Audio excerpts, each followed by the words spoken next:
Alright, things should be running again.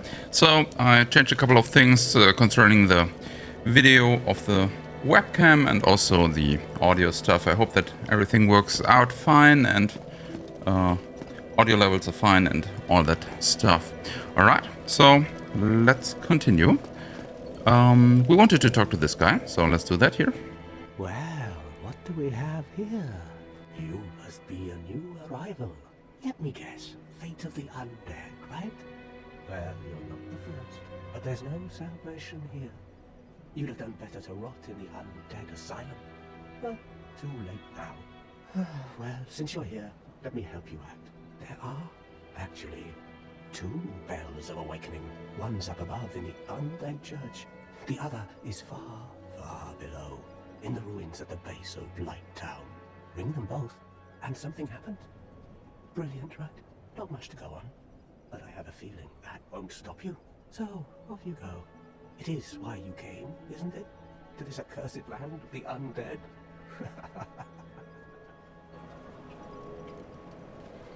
Alright, so that was his helpful tip, that we have to ring 2 bells of awakening to then basically open the gates to some fortress where we will be able to continue our journey. So that will be a task which will take some episodes, like 10 or 20. We'll see how long it goes. And then, well, although I want to have these quick rolls here, I decided that I don't want to be basically completely naked all the time. So let's at least wear some trousers and gloves. I think that works out. So for those of you who don't know, here in the right, in terms of the equipment load, yeah, you can see my cursor.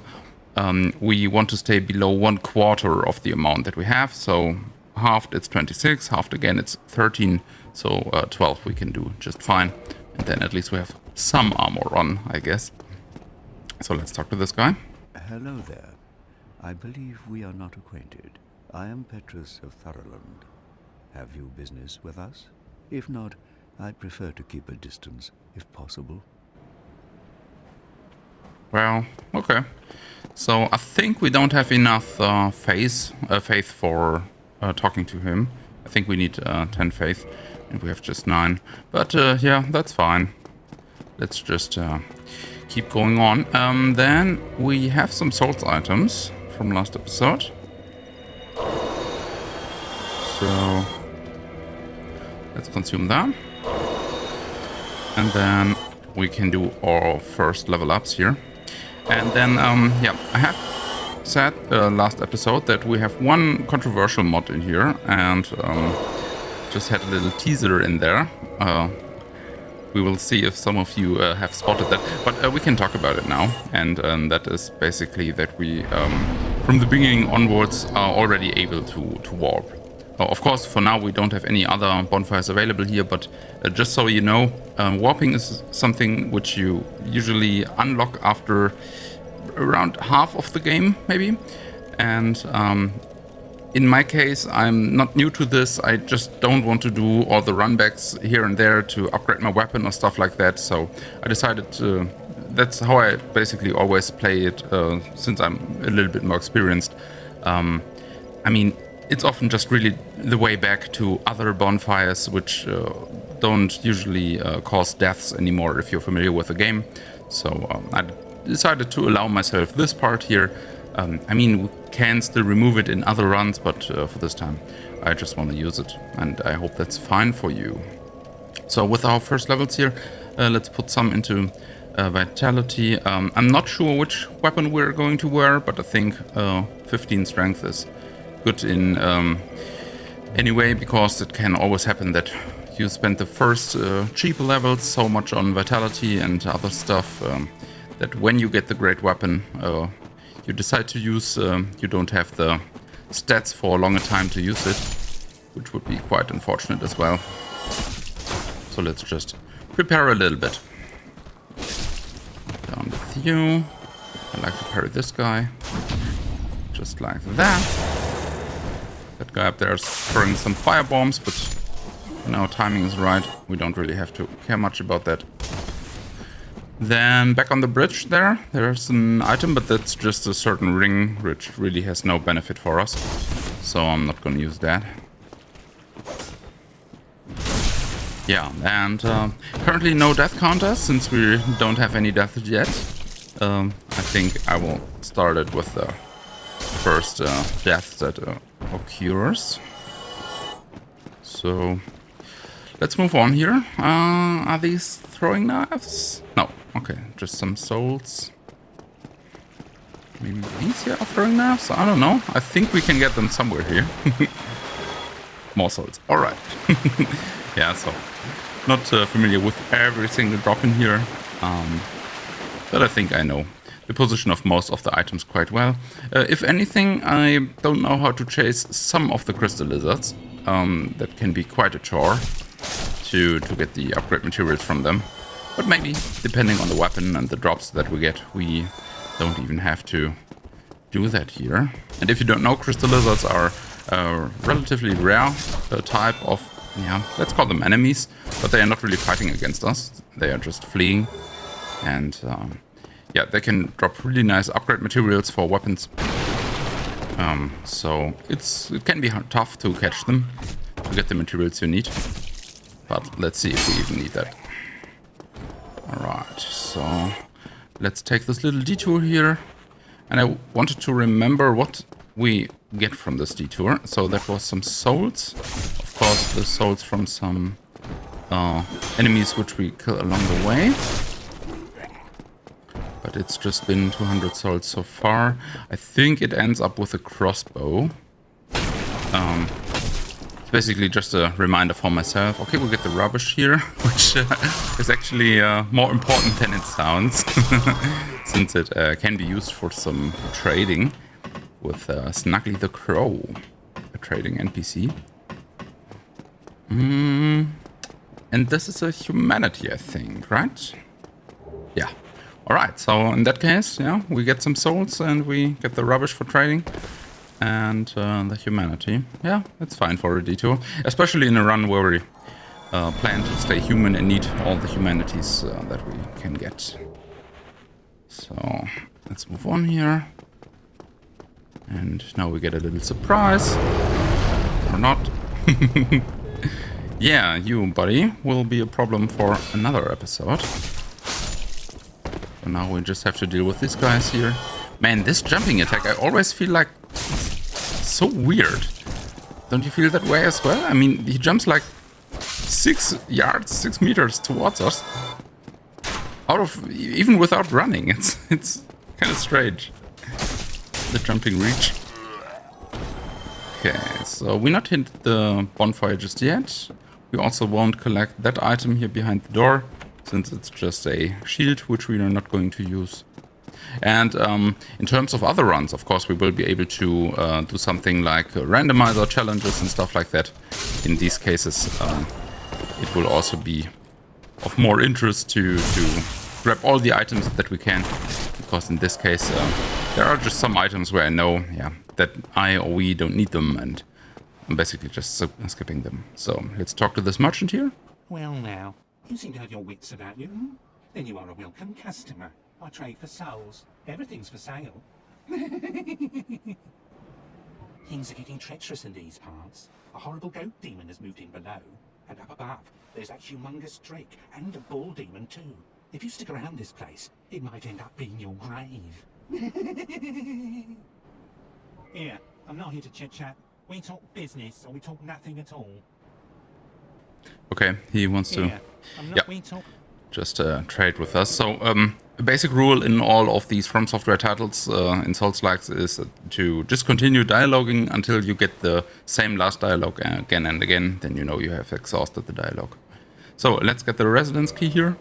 It will open some doors, although I'm not quite sure which doors that are, but it's residences in the lower burg, so not too many options.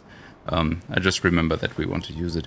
I want to purchase it. Reinforced club, rapier. Rapier is quite strong in Dark Souls 2, but I think I don't want to use any of these here. We don't need anything else. No. All right. Thank you. And do we want his katana? No, we've just leveled some strength. Let's just go with another weapon. So we could have killed him for a katana. I think the Uchi katana is the name of it. Not a bad weapon, especially since it has some bleed on it, as far as I know. But yeah, not going to use it this time. So let's drink our Estus here.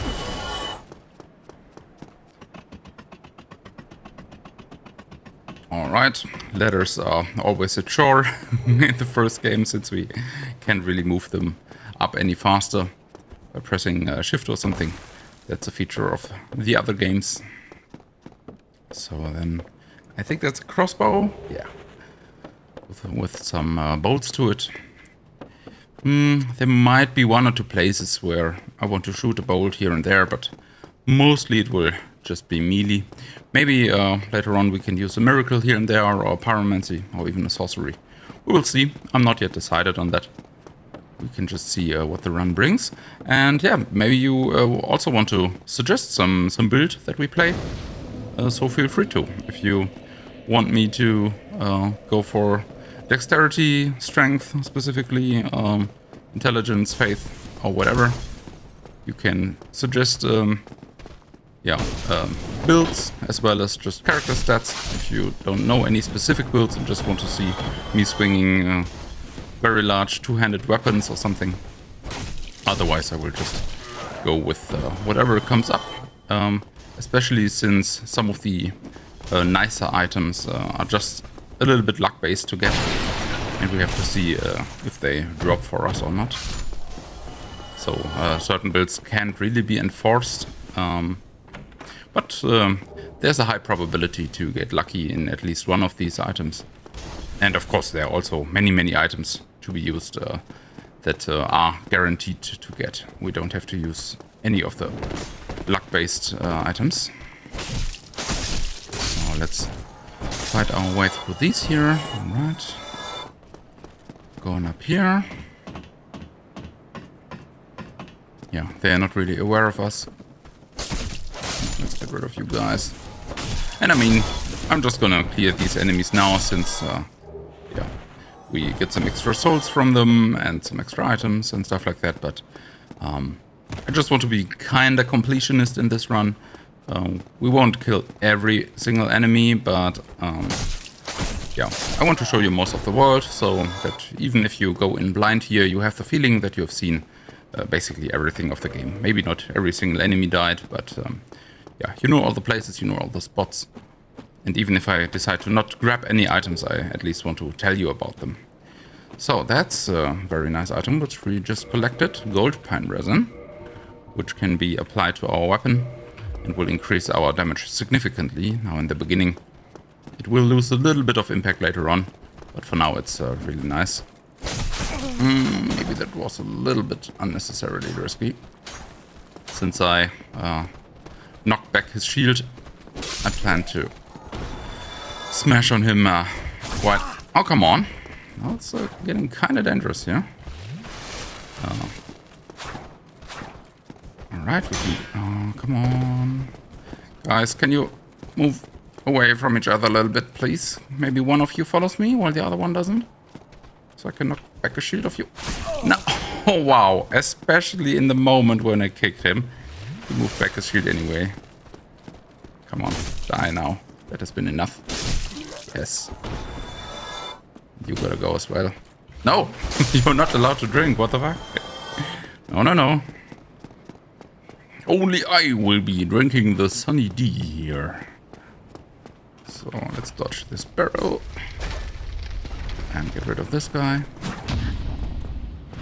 Yeah, that's more like it. Alright, so there's another Black Knight. Or what means another? Our first Black Knight. So let's apply one of the gold pen resins here. And he might have quite a nice sword for us. I will try to parry him. Let's see if that works out. At least for the first time it did, but we will need like, I think 4 parries maybe to get him down. Alright. Keep doing that attack. I don't mind. Feel free. One more. Yep. And I think we can just hit on him without any parries for the last time. So let's two-hand, heavy attack. Yeah, away with you. Yes! Okay, there is one weapon that we could definitely use. The Black Knight Sword. I think quite a strong weapon. Attack ratings and attack power and stuff like that is a little bit complicated here in the game. So, but I mean, just on the first glance, this has 80 base damage and this has 220, but it's not quite that simple. Again, I want to explain it a little bit for the inexperienced players. So you can see that in the right here of the 80, this 15 damage here is our extra scaling from stats, so from our strength and dexterity.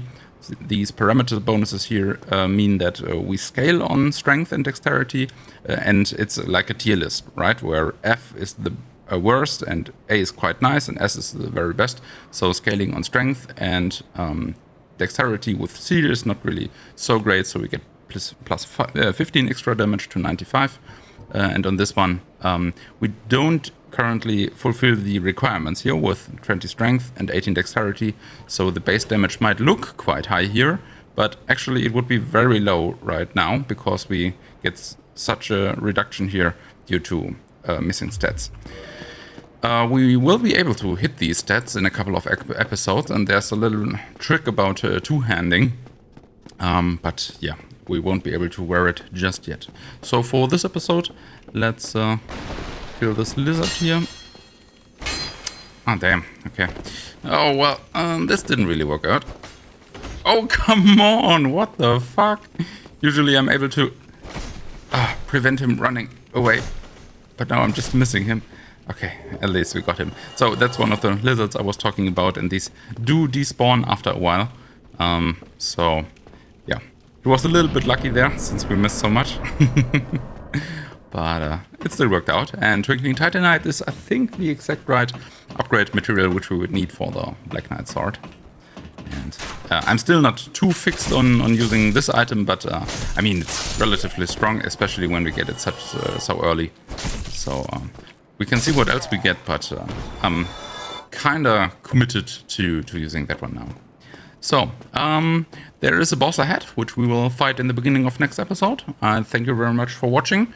If you liked the video, please do so. Give it a like, subscribe, ring the bell, and yeah, feel free to follow me on all my social media, including Patreon. Thank you very much, and see you next time. Bye!